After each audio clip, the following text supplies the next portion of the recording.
Hello everyone, welcome to Target IAS. This is Rakesh. This is the series of Demystifying Economy. We are going to talk about some of the important concepts. So for every topic there are some keywords that we have to ponder upon. So today we are going to understand and we are going to argue on those. Our point of discussion is revolves around what are assets and liabilities, what are who are creditors and debtors, what is organized market and unorganized market, what are the important money market instrument. So we will study with the case studies. So these are the points of discussion. Moving on to the next slide, what are assets? An asset is a resource with economic value. Asset is a resource economic value that an individual or corporation or country owns or controls, with an exception that will provide a future benefit. Assets are reported on company balance sheet. So moving on to the observation, in a balance sheet, here you will find assets on the left side of the column and here you will find the liabilities. Assets are the economic value. It has an economic value and this will create a future benefit. You have a car or you have a land. Those are the economic value and that creates a future value. So those are considered to be assets. Moving on to what are assets of the bank. The assets of the banks are loans are the assets of the banks. End of the day, loans has to be returned. So the final position of loans is at the bank. So loans are considered to be assets of the bank. Important point for understanding this concept. Moving on to what are liabilities. A liability is something a person or a company owes. He has to give back. So usually a sum of money. Liabilities are settled over time through the transfer of economic benefits, including money, goods, services, and those are recorded on the right side of the balance sheet, as I already shown you. These are assets and these are liabilities. So liabilities are something which you should be given back. For example, you had taken 10,000 from your friend. So you owe 10,000 to your friends. So that comes under the liability section of your balance sheet. Moving on to the other aspect of understanding what are the liabilities of the bank. Deposits are the liabilities of the bank. As we know, in the balance sheet, on the left side of the column we'll write the assets, in the right side of the column we'll write the liabilities. As we know, loans are the assets of the bank. The final position of the loans are with the banks. What are the final position of deposits? The deposit final position is with the public. For example, you had parked your money in the bank. So end of the day, at certain period, based on your demand, the bank has to give back that money. Henceforth, it comes under the liabilities of the banking section. Banking as balance sheet. So these are the liabilities of the bank. So what is an example of balance sheet? You can see assets and liabilities. This is how they will maintain the balance sheet. With this notion of understanding, we'll move into understand who are creditors and who are debtors. If you could look into this picture, the green is giving money to the red. So green here is creditor and D, the receiver end, is the debtor. So this picture will explain you someone who is giving money is a creditor, someone who is receiving money is a debtor. Don't confuse with the words, always relate it with the color. So this is the creditor and debtor. Moving on to a case study, what if you need a loan of 10,000? What are your options? You generally move towards your friend, you ask your family, or you'll move towards a financial institution. These are the options that you have to take a loan of 10,000. Friends and family are not regulated by RBI. These are not regulated by RBI. That's why these are called unorganized market, because there is no organization, there is no policy articulation and its implementation. Whereas financial institutions were regulated by RBI policy issues will be implemented by these financial institutions. So that this 10,000 can be taken from your friends and family as well as financial institution, but which sector comes under the organized and which sector comes under the unorganized is an important factor. In ancient times, financial market is there, but in the new world, in the new modern economics, the government intervention in dealing with the financial institutions has been tremendously increased. So financial institution role is to provide a facilitation platform between the money surplus and between the money deficit. They are moving the money from the surplus entity towards the deficit entity. That is what we are going to understand, and how does this financial institution had played a crucial role in money market India. That is the factor we are going to discuss upon. Moving on to the next slide. What if you need a money of long term? You need 10,000, but it is for 10 years. So what are your options? The best option among these three are financial institutions, obviously, because financial institutions are the institutions where they engaged with the public. They have the law, they have the enormous sphere of public. So majority of the people are engaged with the financial institution, where a family and friends may demand you the same money after a certain period of time. This will give you a immediate obligation. So financial taking loan from the financial institution is much more better option in the given case. So why I am playing with the case studies? So with these case studies and the keywords, we are going to understand the concept of financial market and what are the classification of financial market, what are the important and salient features of these markets. Moving on to financial market. Financial market refers to broadly to a marketplace where trading of securities occurs, including stock market, bond market, forex market, derivative market, among others. It is a marketplace where stock market, bond market and forex market, derivative market will take place. So buying and selling of these securities will take place. That is called financial market. So financial market enables the efficient trade of securities, because buying and security is taking place. That is nothing but trading and transfer of funds between the lender and borrower in the financial market, which creates securities for investment. People who have surplus funds invest in the securities to earn return on their investments. The major objective, the significant objective of the financial institution is to facilitate a platform where they move money from the surplus entity towards the deficit entity. That is the explanation which is being presented in the slide. Moving on with the definition, let us focus upon the classification, segregation of financial market. The segregation of financial market has been broadly divided based on the time and the type. Which type of securities are they trading and what is the time of those securities? Based on this classification, financial market has been divided into money market, capital market and forex market. Forex market is about the foreign exchange, and capital market is about the long-term financial securities, whereas money market is the short-term financial securities. So in this session, we are going to completely focus upon money market, and then we'll deal with the capital and forex in the next coming classes. So let us try to understand the flow chart. How does financial institution are moving money from the surplus to the deficit entities? Let us understand by observing a picture. This is the picture. You can find lenders here as well as borrowers. The lenders are the one who has having surplus funds. Their motto could be investment. Their motto could be return on investment, ROI, shortly called as ROI. And the borrowers is maybe they wanted to raise the fund for different, maybe for operational capital or expansion. So they are having the deficit funds. The intermediaries who are facilitating, those are banks, financial institution, mutual funds, insurance companies and public trusts. By this you can clearly observe the flow pattern of the money, how it is moving from the lender toward borrower and what is the role of intermediaries in between. Moving on to what is the need of financial institutions. As we have already seen in the picture, it is an investment avenue for the surplus, for who has of surplus funds. It as an investment avenue, and as well as it is a fundraising avenue who are of a deficit fund. For example, a company, the environment of business nowadays are of complex, and the business decisions has to be so fast that fast money is also required.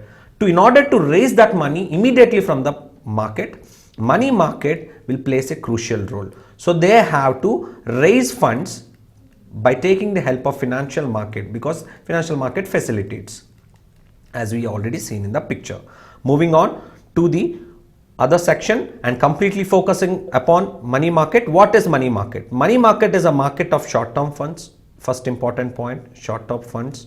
We define the short-term funds as a period of 364 days, lesser than 365 days. It should be less than 1 year, then it is to be considered as money market. As we are preparing for UPSC, we have to focus upon the definition of premier institutions, authenticate definition. RBI defined money market as money market can be defined as a market for short-term funds with maturities raising overnight to 1 year. 1 year to 1 day to 1 year. It should be lesser than 1 year. And financial instruments that are considered to be close substitute of money, which means it has to be easily liquidatable. So this is the definition given by money market. Moving on to the other factors, what is the importance of money market? What is the criteria and what are the importance of money market? It has to maintain the money supply. It has to maintain the demand and supply of money. We know in the chart of demand and supply, the demand and supply will take a market equilibrium. That is the perfect position or the perfect price to take over. So it will maintain the demand and supply. Of course, the government intervention is there in between, and it promotes growth and development, because money market is also called as working capital market. Working capital market, because the money which is raised in the market is especially used for day-to-day transactions. A business world runs with a day-to-day transaction. It could be as simple as buying an inventory. So money market is especially used for day-to-day transactions. That is one way, and which promotes growth and financial. It is also provides a financial assistance to the industry.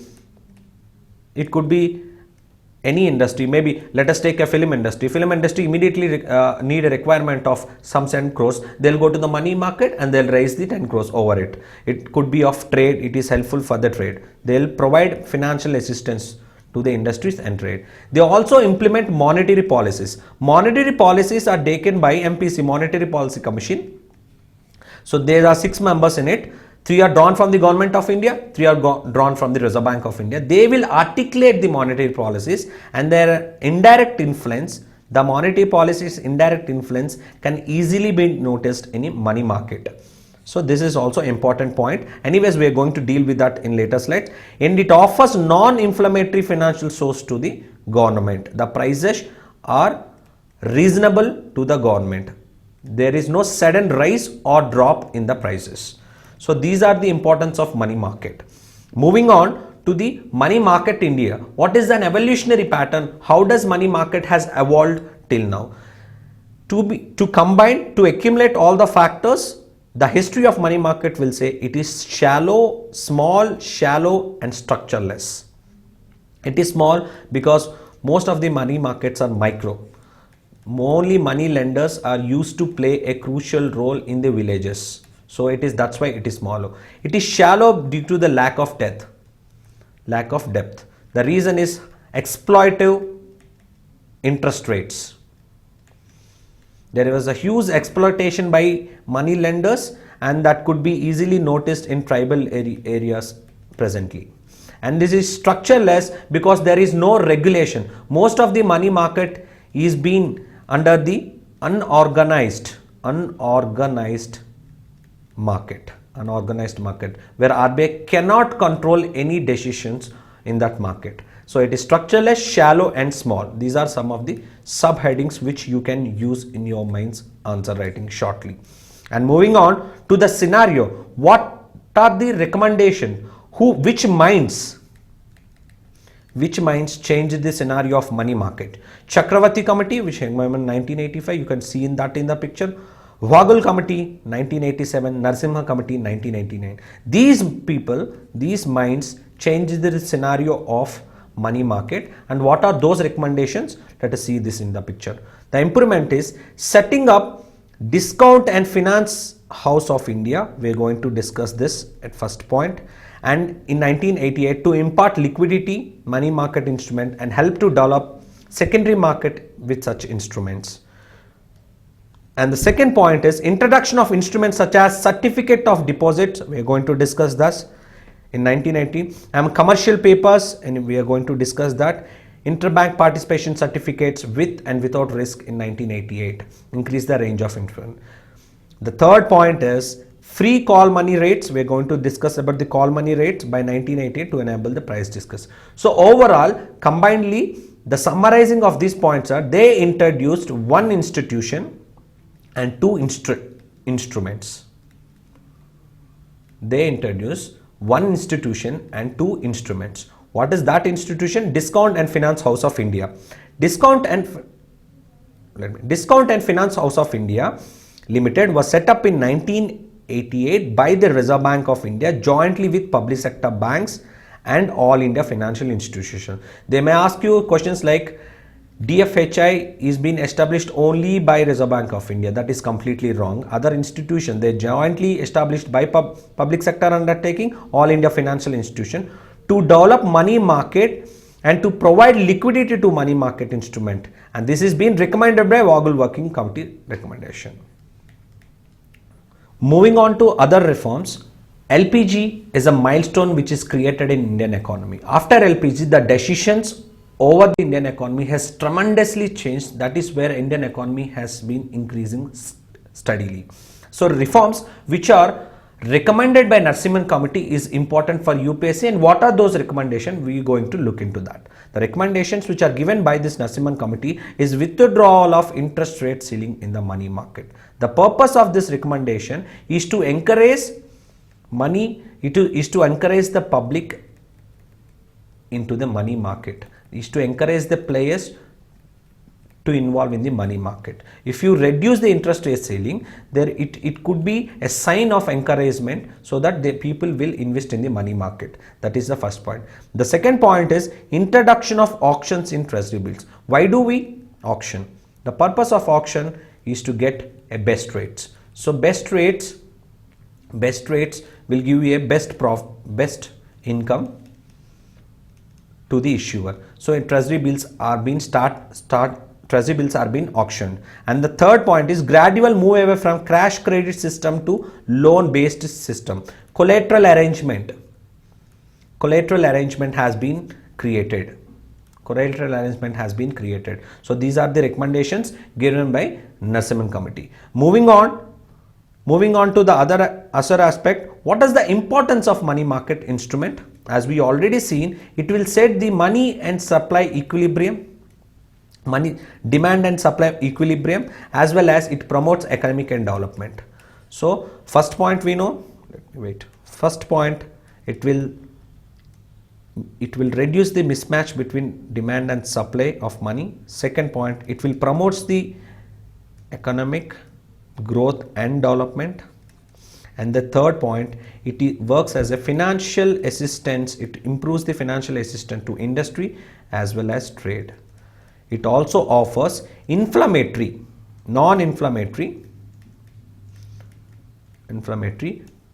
prices to the government, because government also raises money with different instrument. That is what we are going to discuss later. So the important money market instruments are call money, certificate of deposits, commercial papers, commercial bills, cash management bills. These are the important instruments of money market. Certificate of deposits and commercial papers has been recommended by Chakravarti Committee. So that is what we are going to discuss. What is the purpose of cash management bills and what is the differentiation between cash management and treasury bills? That is what we are going to discuss today. Moving on to what is called call money market. By name itself, we know it is something talking about money market and there is a call.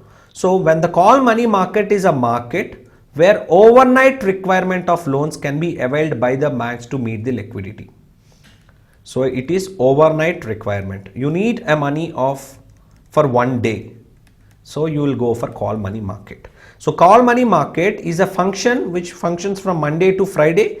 Banks can access call money market to meet their reserve requirements such as CRR and SLR, and these has to be maintained because section 24 of the banking regulation of 1949 is recommending to maintain CRR and SLR and to cover sudden shortfall of in cash or on any particular day. Let me give you an example. If there is a festival, which means there is more money, there is a demand of money is being increased.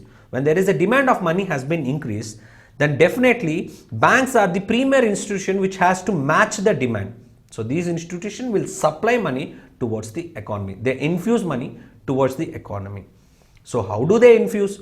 If they don't have a money, they will raise money from the other bank through call money market. They will raise money from the other bank through call money market.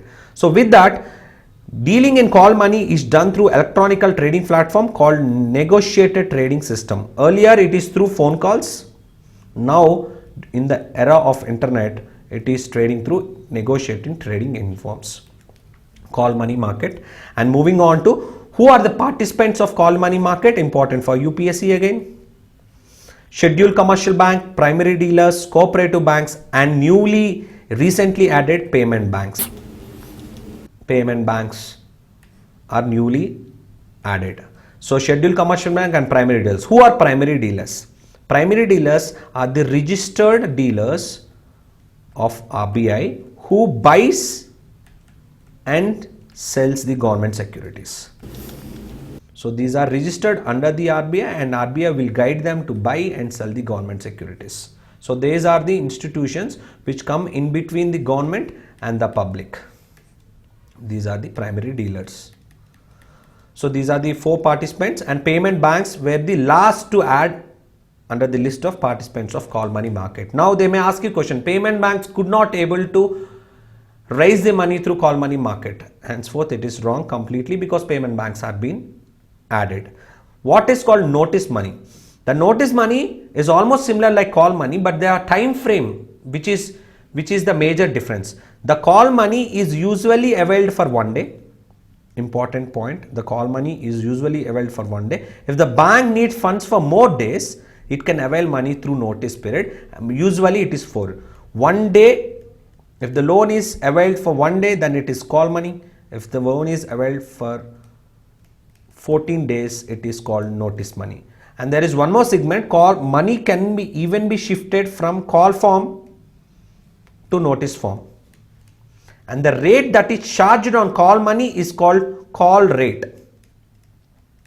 The rate, that is the interest rate which is charged for overnight borrowing, is called call rate, and it is usually for 1 day. If it is for 14 days, then it is called notice money. With the notion of understanding, we'll move into the next slide. What are certificate of deposits? And we already seen the Chakravarti and Vogel committee recommendation. They wanted to introduce to COD, shortly called as COD, certificate of deposits. By name itself, there is a word called deposits. Deposits are related to banks. So with that, with this logic, we are going to talk about the certificate of deposits, an agreement between the depositor and the bank. It is an agreement between depositor and the bank. So what do they agree? The depositor will deposit money and bank will give certificate. This certificate is negotiable and tradable.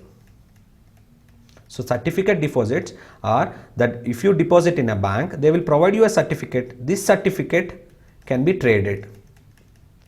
So for example, you may ask me a question like, what is the difference between certificate of deposits and fixed deposit? Fixed deposits cannot be traded, whereas certificate deposits can be traded. That we are going to discuss that. These are called unsecured loans since there is no collateral. There is no collateral requirement. Unsecured loans means there is no collateral. Secured means collateral is arranged. So that is the main difference. So features of the COD, certificate of deposits, are firstly, who are not eligible to issue. Cooperatives are not eligible. Who are not eligible? Cooperatives and RRBs. Who are eligible? Commercial banks, corporate entities are eligible to give certificate of deposits. So cooperatives and RRBs, urban and both rural, are not eligible to provide COD, to issue COD. And what is the maturity period? 7 days to 1 year by commercial banks. Commercial bank can issue COD for 7 days to 1 year. Whereas financial institutions like IDBI, Exim Bank, so these can issue for 1 to 3 years. Important point, again important point for UPSC. 7 to 1 year it's commercial bank, and 1 to 3 years is financial bank. This is the maturity period where COD can be issued. And moving on to the difference between certificate of deposits and fixed deposits is, fixed deposits are not tradable, whereas COD can be tradable. So that is the main difference. Moving with this understanding, moving on to commercial papers. The commercial word itself is talking something about profit, isn't it so? So commercial paper is a borrowing instrument that banks and other financial companies make use of finance to short-term investments. And usually banks and large corporations use commercial papers to manage working capital or to purchase inventory. So with this commercial bank, for example, a company want an immediate requirement operation capital, for example 100 crores. Just like any other monetary instrument, this will issue commercial papers. This will issue commercial papers and they will get the money. But what is the difference between other forms of money market and commercial papers is, these can be issued by corporates, primary dealers and all India financial institution. But does all corporates can issue? No. According to the RBI, for a company to issue commercial papers, the net worth should be 5 crores. This is to reduce the risk. If a company is performing well, then we can reduce the risk. For example, you have two options. For example, Nairo Modi and Reliance. In present context, if Nairo Modi is also issuing commercial papers, Reliance is also issuing commercial papers. Generally, we go for Reliance because trust and risk free. We don't invest on Nairo Modi. That's why there is a criteria to issue commercial papers. And companies should be classified as standard asset. But who will classify a company as a standard asset? That is credit rating agencies. This credit rating agencies has to be registered under SEBI. Thus SEBI registered crediting agencies can only evaluate an asset called standard asset. Those companies can only issue commercial papers. So this is one important factor to understand that. So moving on to the other aspect, approval of RBI is compulsory to issue CP only when these companies meet the criteria of net worth of 5 crores as well as credit agencies who evaluate an asset called standard asset. Moving on to commercial bills. Commercial bills and commercial papers, the prefix is commercial, although there is a different method of application. So we're going to talk about that. Commercial bills. Commercial bills are used by companies to get money in advance, whereas commercial papers are used to raise money.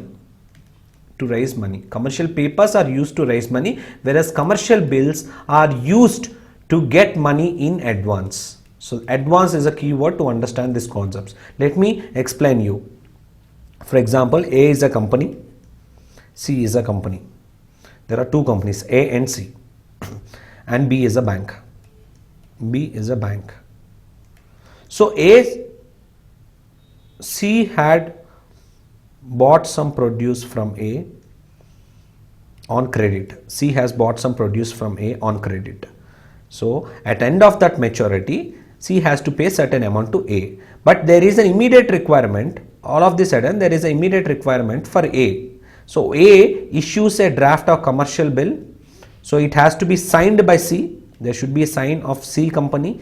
And with this draft, A will go to the bank directly and he will take the money from the A. Whereas bank will give a discounted value amount. For example, if the trade is 100 rupees, bank will give 96 only because they will charge the commission.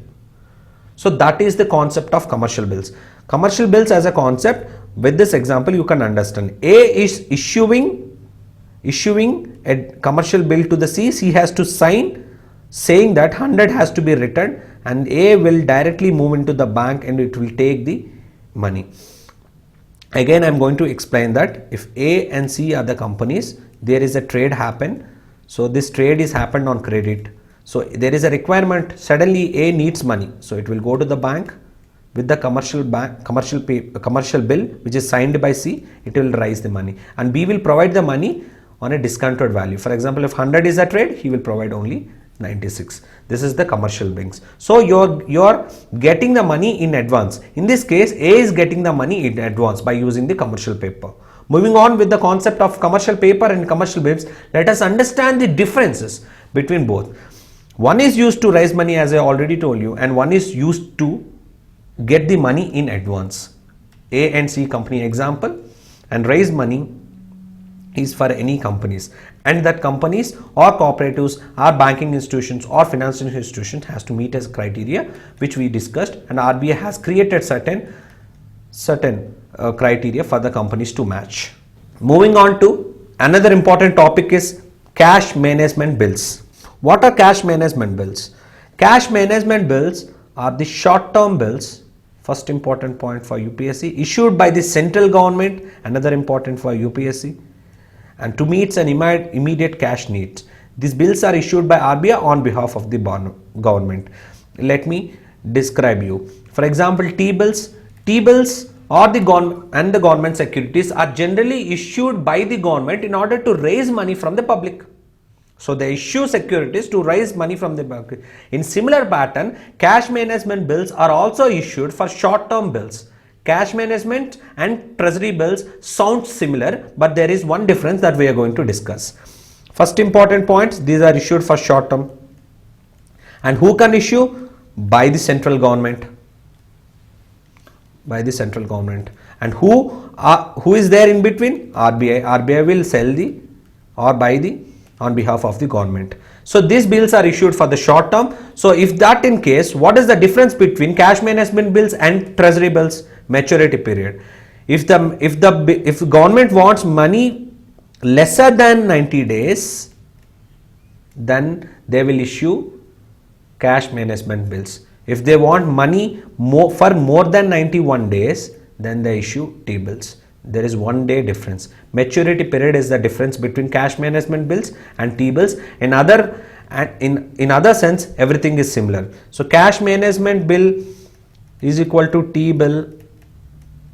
What is the equality? Center only will issue, and they'll issue for short term.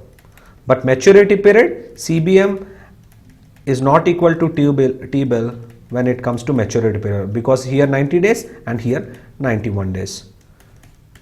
Cash management bills and T-bills. With the understanding of this, we are going to jump into another topic. The cash management bills are eligible for statutory liquid ratio, which has been articulated by MPC, Monetary Policy Commission. So this commission will articulate that the bank has to maintain certain statutory liquid ratio. So CMBs are eligible as SLR securities under the Section 24 of Banking Regulation Act 1945. So one more important point. So cash management bills are also used as an SLR criteria maintenance. So with the understanding of this, we has discussed about the important money market instrument and what is the money market history and what is the role of financial market, how financial market has been divided. With this notion, let us end up the class by giving a question. Which of the following committees is underlined the need of a organized money market for the first time in the country? For the first time which of these committees has been recommended that particular suggestion? What is the need of organized money? Organized money market for the first time suggested by which of the committee? I recommend you to type your answers in the comment section.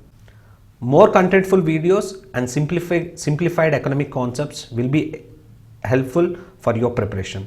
This is where our institution comes into the picture. In order to do that, we request you to subscribe to our channel.